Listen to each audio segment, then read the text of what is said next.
লালতিল হোস্টেলের লোকজন গরমের জ্বালা হোস্টেলে থাকতে পারছে না বিদায় সবাই এখন এই যে বাগানের রাস্তার পাশে বসে আছে। আমাদের উত্তমদা ওই যে একেবারে দূরে দেখা যাচ্ছে উত্তমদা বাড়ি হচ্ছে উত্তমদার বাড়ি জানি তো যশোর। সেই যশোরের খেজুরের গুড় সবচাইতে উত্তম, সেই উত্তম হিসেবে দাদার নামও রাখা হয়েছে উত্তমদা। এখন সে দেখেন কিভাবে মনোযোগ সহকারে পড়ছে।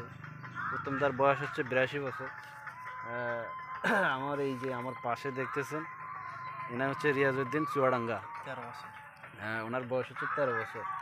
উনি এখনো বিয়ে শাদী এ পর্যন্ত 2টা করেছে। চিন্তাই করি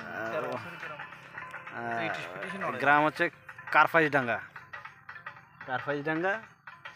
উনি ছোটোবেলায় এই প্যান্ট খুলে মাথায় উপরে বেঁধে তারপরে নদী পার হওয়ার জন্য নদী পার হয়ে স্কুলে যেত। তো এখন আল্লাহর রহমতে অনার্স মাস্টার্স কমপ্লিট করেছে, একটা সরকারি চাকরি করে। তার পাশাপাশি আবার একটু কৃত্রিম প্রজননের উপরে একটু প্রশিক্ষণ নেওয়ার জন্য চলে আসলো। হ্যাঁ, তো এই যে চেহারাটা একটু ভালো করে একটু হাসুন তো আপনি। আর আমি তো আছি, আমাকে আপনারা সবাই চেনেন।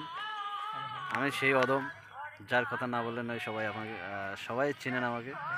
আমি তো বরিশালের ছেলে, সবাই চেনে বরিশালের ছেলেপেলেদেরকে সবাই চেনে।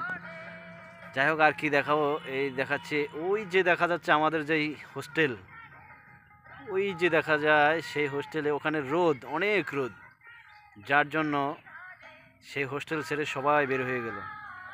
আর এ হচ্ছে যে গামারি বাগান, এই গামারি বাগানের এখানে সবাই, এই গামারি বাগানের পাশেই।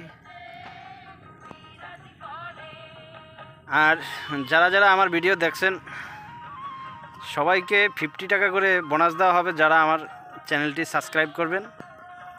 আমার একটি ইউটিউব চ্যানেল, সবাইকে অনুরোধ করব চ্যানেলটি সাবস্ক্রাইব করার জন্য। আর যারা করবেন তারাই 50 টাকা করে পাবেন। নাম্বার দেওয়া আছে, ওখানে যোগাযোগ করে নেবেন, বিকাশের মাধ্যমে পেয়ে যাবেন। সবাইকে অসংখ্য ধন্যবাদ। এখানে ভিডিও শেষ করছি। খোদা হাফেজ। বাংলাদেশ জিন্দাবাদ।